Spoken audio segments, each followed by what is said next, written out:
Hey, thanks for joining Dr. Wood and I for a chat. We're talking about miscarriage, something that affects 1 in 3 women here in Australia. It's not often talked about, miscarriage. No, it's not. And I think it should be.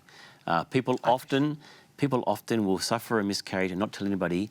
And I think if you tell... People are often scared to even tell people that they're pregnant until they get past this magic 12-week stage. Yeah. Because they're worried about having a miscarriage, having to deal with it. But I actually reckon that if you tell your loved ones that you're pregnant early on, if you do have a miscarriage, you really want them to help and support you at that time. I actually did find that helpful because I actually miscarried recently and I got to that 12-week mark. Yep. And I found it healing to be able to talk to other people about and you will find probably that the people around you will also have experienced miscarriage in their life, you know. Even, like I've even had some really upset fathers, you know, and we often ignore them. We always worry about the mum. I've had some fathers who've been devastated, you know, and they've been able to share with their work colleagues and they've all kind of rallied together, and I think it's a really good thing to support each other. Have support and be open about it. I don't think there's a stigma around it. I think we've got to work towards, there's no shame, no blame. And it just happens. And what causes a miscarriage? A vast majority of the causes are usually to do with something of the genetics not quite working.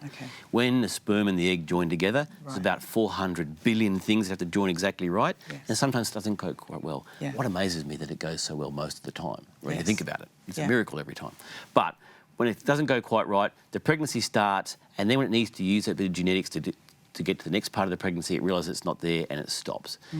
Some people might experience bleeding. Some people might just suddenly find out that their baby's not alive anymore at an ultrasound. Which is, and then, to me. And you know, either way, it's still really devastating. But find some people who love you, who can help support you.